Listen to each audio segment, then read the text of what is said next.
So, a friend said something to me yesterday that a couple of people have said to me in the past, and I want to explain something. I get on here as much as possible, and I preach the word of God. Everybody that knows me knows I do it in real life too. I do it at work. I do it on the streets. I do it at the stores. I do it where anyone lets me. I tell them about the Lord. Not because I'm worried. I'm not. I don't worry. I'm not worried at all. I am the happiest I've ever been in my life. Right. So it goes on to say that I should go on vacation. I should do this and that, but that's all worldly stuff to me. I don't care about any of that. So when I was younger, the first thing I came out of the gate was I wanted to make a lot of money. I wanted to have a good life. I wanted to be rich. I grew up very poor. I wanted to have everything. So I started working at 14 years old. I killed myself. I'm 55 now. I've been working since I was 14, right? And then I realized, I all of a sudden it got more important to me to be a tough guy, because I grew up in Lawrence. I was always fighting. I was picked on when I was younger, up till freshman year, and then I blew a gasket and I went insane. And then my goal was to beat everybody at the site, be the toughest guy in the world, blah blah blah. Right? Street gangs leads up to motorcycle world. Tough, being a tough guy, right? So I went from, and I'll tell you nothing. When I joined the 1% world, they had to teach me politics because I just wanted to rifle in everybody. Anyway, after that ended, after the club ended for me, and I came to Christ. I went back to, now I dove into making money again. I wanted to have a better life, right? I'm not in the club. I'm living clean for God. I'm sober. Now I can make some money. So I went and got my license again. Then all of a sudden I got locked into wanting to make money, right? And then I realized God kept calling me. So I ended up getting my own. I started a coffee house.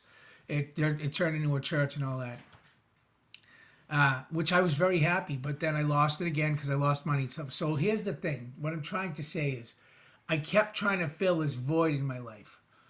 I kept trying to fill it with things. At first, I tried to fill it with money. Then I tried to fill it with being well known and one of the toughest guys out there. Always battling because I was always trying to fill something. I wanted to be.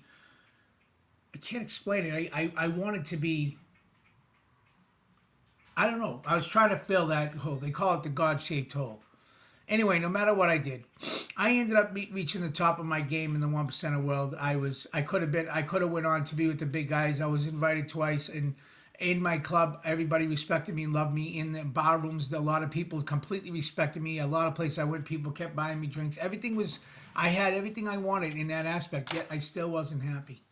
And then God came and called and knocked me on my butt. So, ever since then, I've been getting happier and happier. And now in my life, I have never been more happy than I am now. I'm still got to work every day. I still got to struggle. But I don't care to be around a million people. I don't need a million friends. I don't need to impress anybody. I don't care about anything but the Lord. And if all you hear me talking about is God and Jesus, is because I want you to fill that void too. Because you know why? I never was happy until I came to the Lord. And the other people I know that came to the Lord now are exactly the same way. And there's a lot of you on here that are going to see this video that are going to agree with me 100%.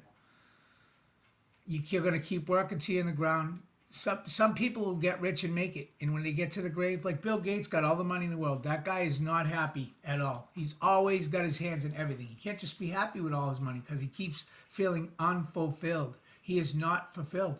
And when he dies, people are going to think he was fulfilled. Look at all the money he had. But he's going to go to the grave with no God, unless a miracle happens. And he's going to feel in his heart unfulfilled.